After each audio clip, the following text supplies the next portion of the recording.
আপনি ওপেন এইটা মাপতে হবে আপনার ডেনসিটি করতে হলে এইটা দেখে দু চোখ ভরে।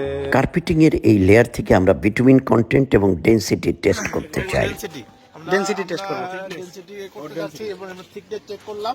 জি স্যার। হ্যাঁ আমরা এটা ইউনিট ওয়েট হ্যাঁ আমরা এটা ইউনিট ওয়েটটা নেব, পাশাপাশি আমরা এটা নিয়ে যাব অফিসে নিয়ে যে আমরা ভিটামিন কন্টেন্টটা দেখব। উইকেয়ারে একটি রোবাস্ট মনিটরিং সিস্টেম আছে।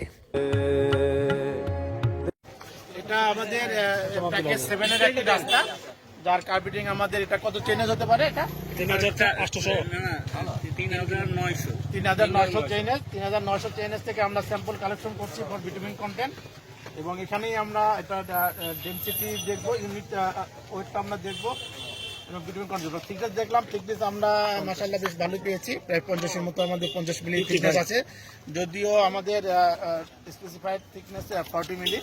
দেখে দু চোখ ভরে। 40 জায়গায় পাওয়া গেছে প্রায় 45+। এর কারণ সারফেসটি স্মুথ নয়, তবে নিট 40 টিকবে। তারপর আমাদের ডিজায়ার থিকনেস থেকে আমাদের একটু ভালো আছে।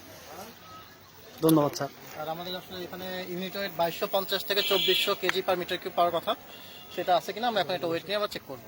তোমার দু চোখ ভরে। প্রিয় প্রকৌশলী, পেভমেন্ট কাটিং কিন্তু তোমাকে এভাবেই করতে হবে। এখন ডেনসিটি টেস্ট করার জন্য আমাদের ওয়েট বাই ভলিউম সেই ফর্মুলা অ্যাপ্লাই করতে হবে। তো প্রথমে আমরা ওয়েট নিলাম, ওয়েট নিয়ে এটার ভলিউম আমরা জানি লেন্থ, ব্রেথ এবং থিকনেস। এরপরে আমরা ভলিউম থেকে বের করব, এসেছে 2516, লাগবে 2460। তোমার দু চোখ ভরে। The desired result is well above the specific requirements. বন্ধুরা দেখো, এই কাজটি করতে কিন্তু তেমন কোনো তোমার পরিশ্রমও হলো না, তেমন কোনো সফিস্টিকেটেড ডিভাইসও লাগলো না। একটা সুন্দর টেস্ট তুমি ইজিলি কোয়ালিটি কন্ট্রোলে ব্যবহার করতে পারো। তোমার দু চোখ ভরে। একটি সুন্দর মনিটরিং সিস্টেম ডেভেলপ করাটা খুবই জটিল, তবে সেটি টিকিয়ে রাখাটা আরও জটিল। প্রিয় আগামীর প্রকৌশলী, তোমরা এই বিষয়গুলো খেয়াল রেখো।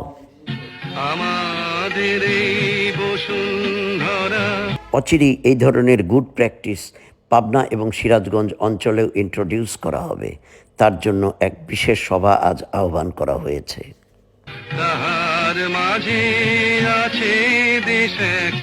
প্রিয় প্রকৌশলী, যদি কাজকে তুমি উপভোগ করে করতে শেখো, তাহলে তুমি খুবই সুন্দরভাবে কাজটি সম্পন্ন করতে পারবে।